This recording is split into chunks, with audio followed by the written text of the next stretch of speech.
Hey, what's up, everybody? It's Drew Lentz, the Wireless Nerd, and I have a special guest today. So, on this week's episode, we're doing interviews. As you know, I've got some fun interviews lined up. And Mr. Dave Taht, a guy that I got the opportunity to meet in Cancun at the Wi-Fi Now event. Thanks, Klaus.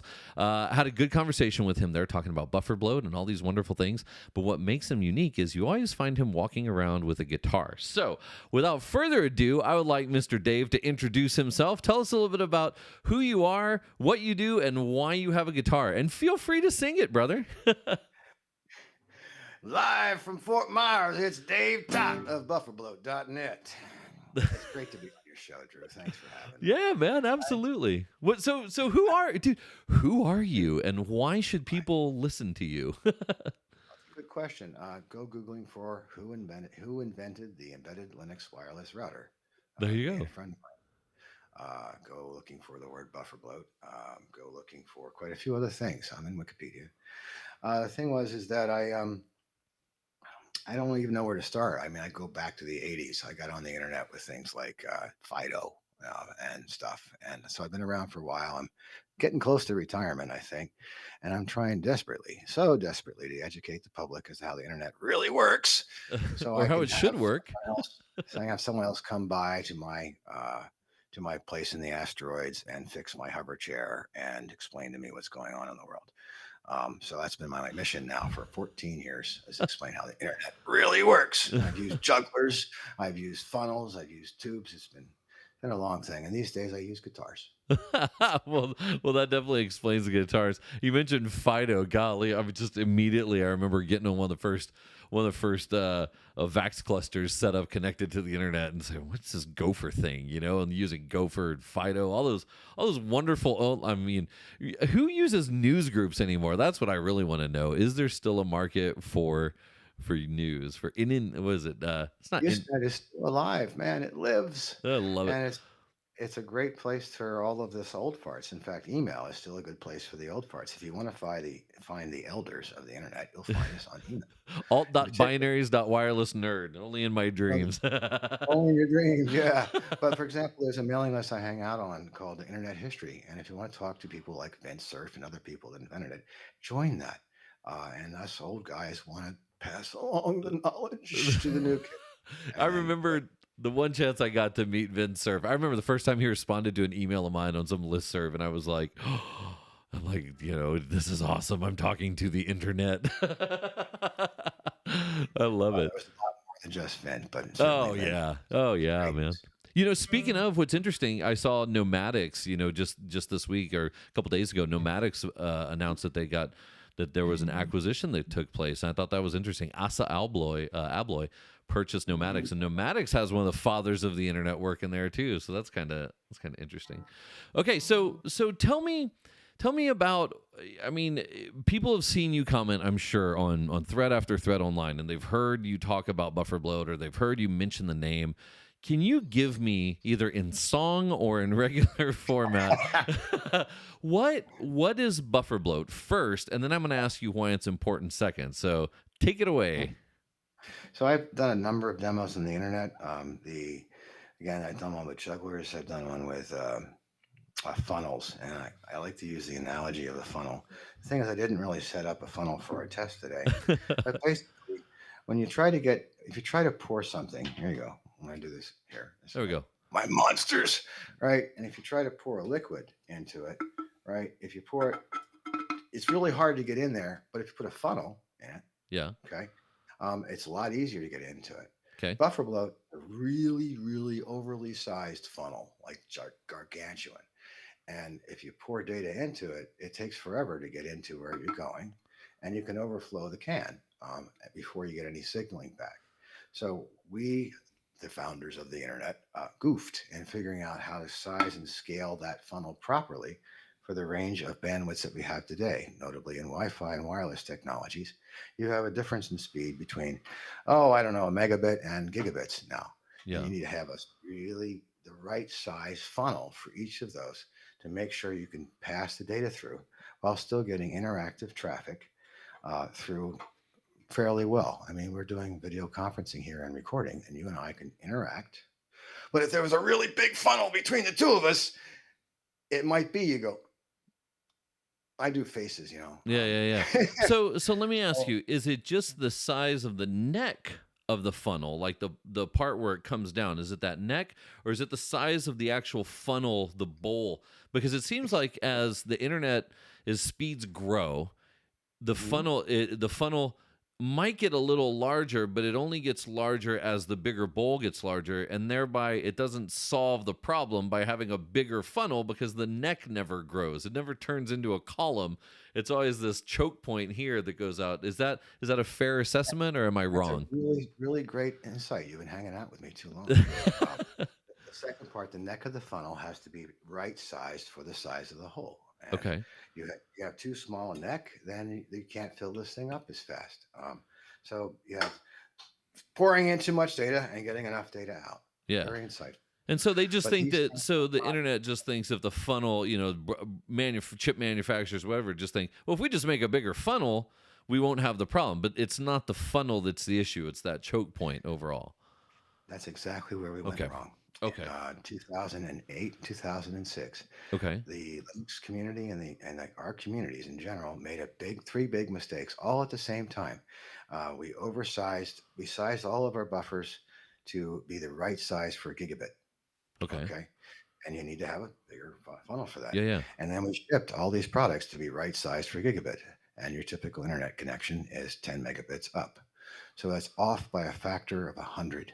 Wow. And that is why your systems misbehave when you try to do a big upload, because you have way too big a funnel for the actual link. And it was a mistake, man. We didn't know. It's been replicated billions of times, and you'll see it absolutely everywhere in almost all the gear made after 2008. That just was the wrong size. So my mission, with the help of all of you volunteers out there in the open WRT community and the Linux community, BSD community, was to right size the funnels and somehow stop billions of new devices of being shipped with wrong size funnels, and then also retrofit all the other devices that are in the field. So the question And is it is it an issue that can be solved with software, or is the funnel hardware that any new hardware that comes out has to have the ability to change the size of the neck of the funnel? Is you know what I mean? It's yeah, like pretty good. how do you You can fix the actually, problem? you can, well, so stars, we definitely oversized the buffers in the first place by a factor of at least 5 to 10. That's a big mistake, and we can just change one number in all the routers of the world and get a massively better result. And then you have all people developing fancy schmancy algorithms like my project has that will actually dynamically size the buffer to be roughly the right thing at no matter the speed you're running at. And that's Okay. a Wi-Fi issue mostly.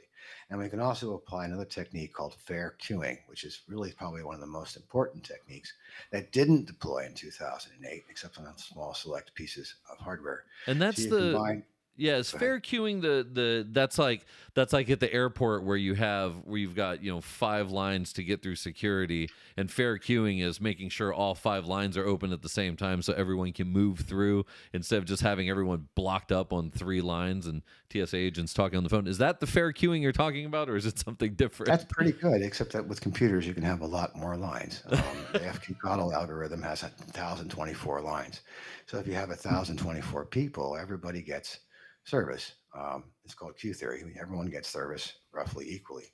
Um, the thing is, I try to explain that large bandwidth applications. So let's say we're doing voice, right? Okay. These are Nicorettes. I used to use cigarettes for my demos. Now I use Nicorettes.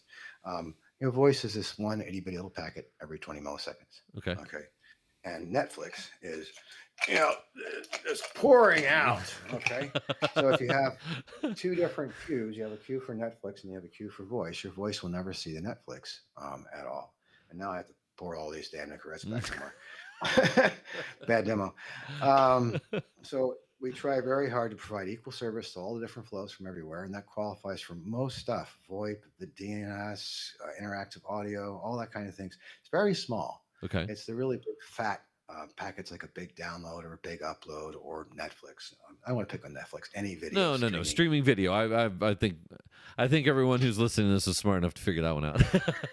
Yeah. And So Wi-Fi has has its own problems. Go ahead. The question is, it sounds like if you know what the problem is and you know how to fix the problem and it's not difficult to do, then large scale adoption shouldn't be difficult. But I think you've That's found what I thought. that it is difficult.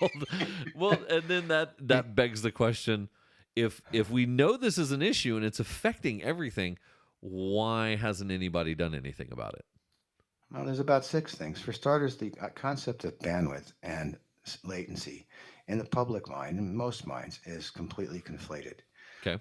So one of the nice things that Bufferbloat did is it enabled ISPs to go and sell more and more bandwidth, and keeping this buffer size the same. So they increased the bandwidth and reduced the latency, and they sold the customer a higher end thing. Okay. Um, Another one that happens. Could you repeat the question for me, Drew? I'm sorry. Why, if it's such an easy thing to fix, if we know that it's going to affect everything, and it's such an easy thing to fix, why haven't more people fixed it? Why does it take Yeah, Open WRT to go, guys? Let me show you what's going on. Here, let me show you that's why something this I've is been so much trying. better. That's something I've been trying to fix for a very, very long time. Again, most of this work on embedded devices like these was largely completed by 2008, and there was a recession then, and all the companies that were making products shipped their code and then went out of business Okay. and laid off everybody. So the people that had the skills to put in upgrades kind of vanished to the four seasons, and Okay.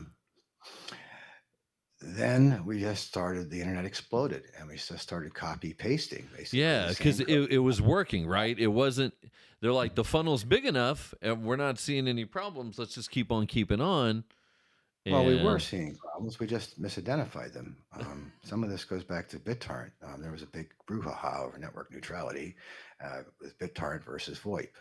BitTorrent was not an evil application, but it ate all the buffers and made VoIP badly, and the thing became a legal issue rather than a technical one. yeah, Oops, the buffers were too big, and then we spent the whole concept of network neutrality came out of an application that saturated the buffers on devices designed and built in 2008. Well, we figured out a couple of really advanced algorithms. One of them is called FQCuddle, RFC 8290, I think. Where is it? I have it. That's on your license plate behind you, over your left shoulder. There you go. Gotcha. Another one called Pi that can dynamically size the buffers and do fair queuing really well. Another one called Cake, which is what I work on these days.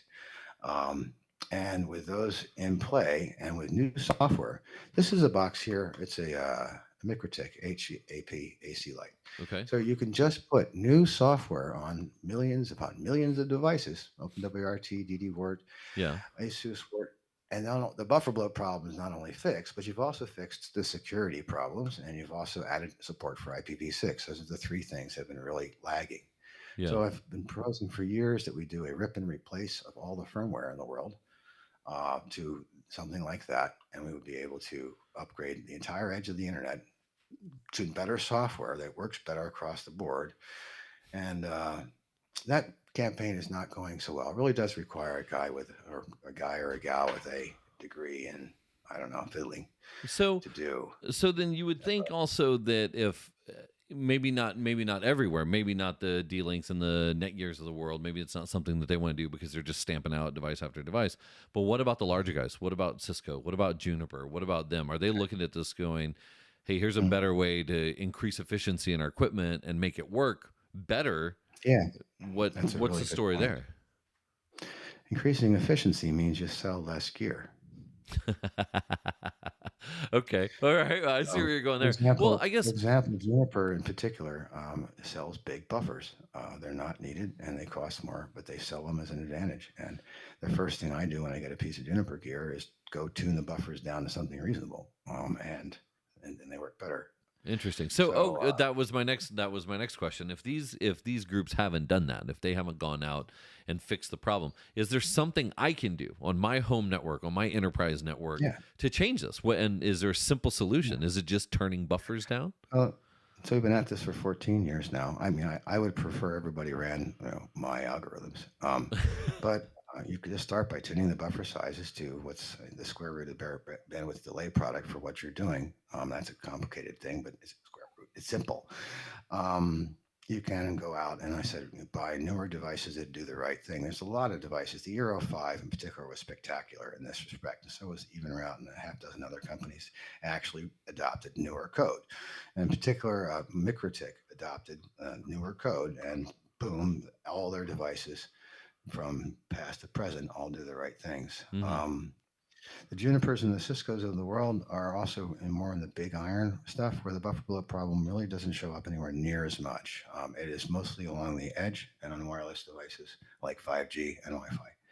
So, normal persons, there's a wonderful piece by, hold on, Avery Penrun. You should have him on your show. He's great. He's now the CEO of Tailscale. And what we did when we were working at G Fiber together is show that once you got a gigabit network, all the buffer bloat moved to the Wi-Fi, and the Wi-Fi was really performing horribly, and it still does in a lot of cases. Okay, We so were spending seconds. Go ahead. yeah. So I mean, you're leading me right into it. And as anyone who's watching this can see, my remaining meeting time has popped up because I have not upgraded to Zoom Pro. So we've got about 9 minutes left, but it's all I right. would love to talk about some art and Well, music and yeah, fit in LibreQoS and blah, blah, blah. Okay, go absolutely. ahead. And before I get into that, the Wi-Fi question, right? Because Wi-Fi Uh, 7, MLO, we were at WLPC a couple of weeks ago and we enabled MLO on some equipment. We turned it up. We got connected at 2.8 gigabit per second between the device and the access point. And there's all this awesome 8 gig, all these great things that we're going to do with Wi-Fi, except what you got? Except what happened? What happens to the buffers on Wi-Fi with buffer bloat? okay. How does this? How does this? Well, How's this going to affect Wi-Fi 7 and further? all right. Well, stepping sideways. Again, most people don't seem to understand that 2.5 gigs right next to the access point does not happen on your front porch. Um, and if your buffers are not being dynamically sized to be the right size for your front porch, you might have a good download experience, but you'll have a lousy video conferencing one. Yeah. So there's a paper that we wrote with Linux kernel drivers called "Ending the Anomaly." Okay. It's the masterwork of my career. I wish more people understood that one. I want to touch MLO. MLO is a form of fair queuing. You get three queues, and that's great.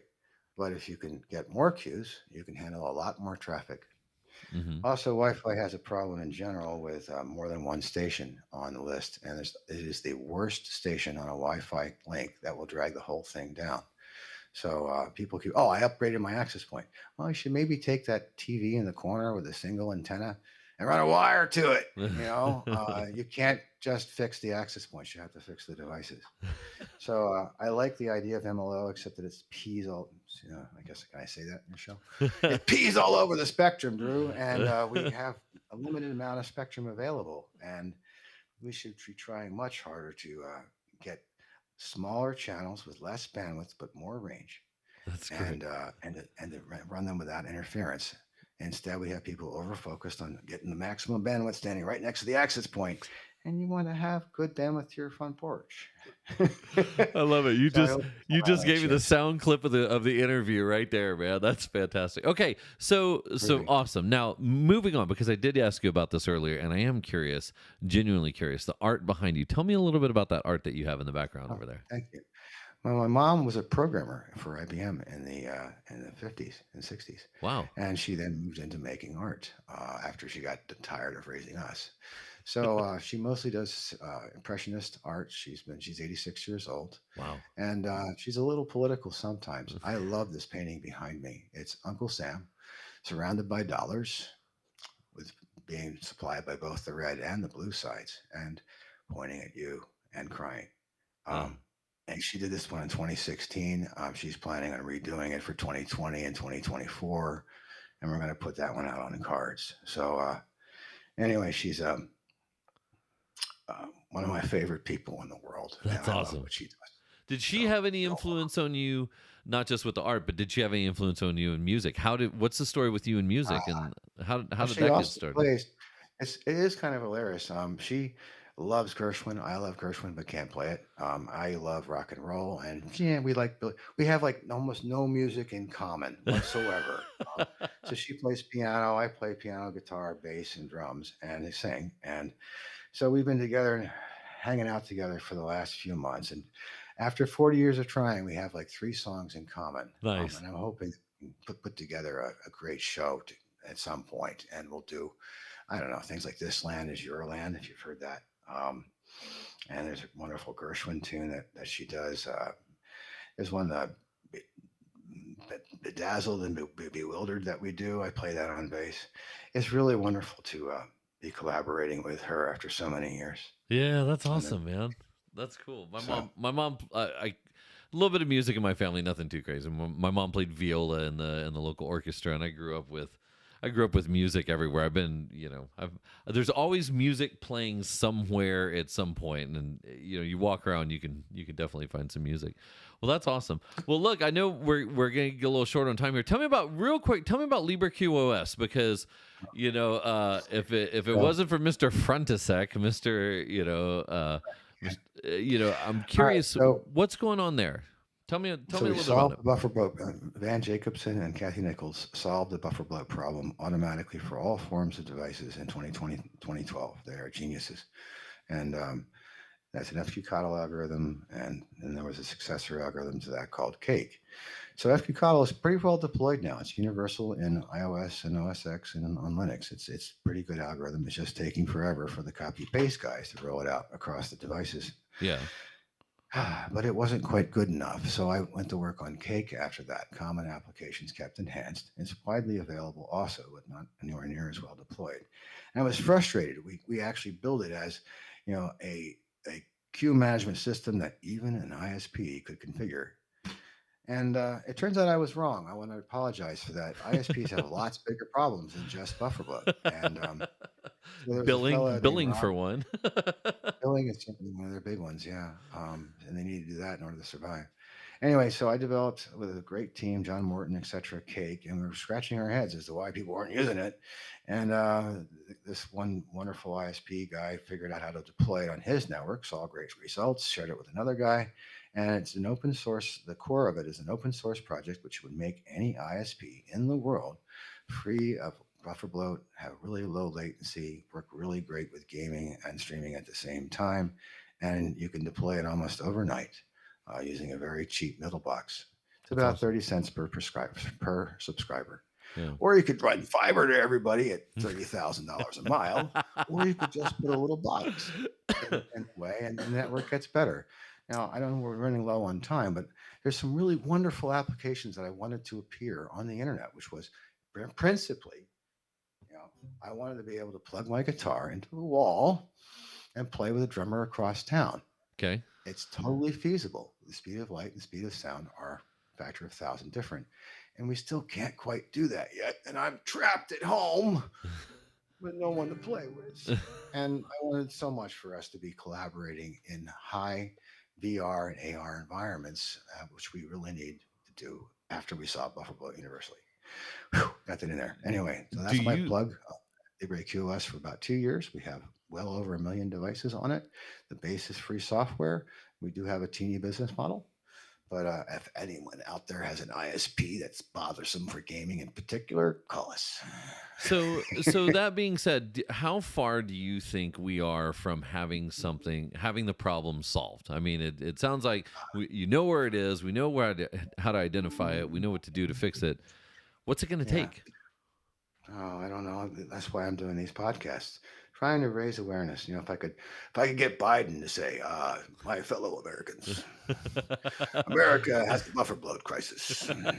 All you need to do is install this software, buy some hardware off of eBay, and you too can have a much cheaper, much.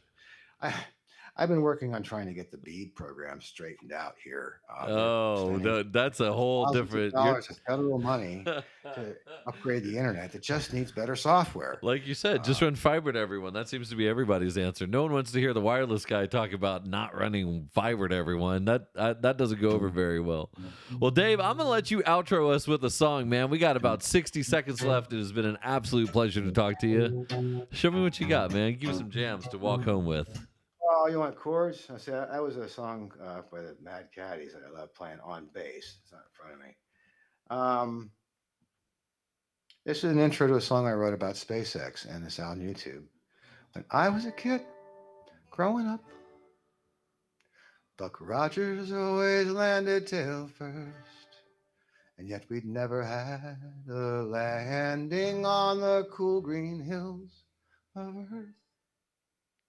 And I dreamed of O'Neill colonies and spinning in the stars. And I thought we'd begin the asteroids and moving on to Mars. You want more? We No. tried regalia wings and other things. And nitrogen tetroxide, real stuff. And all I dreamed was of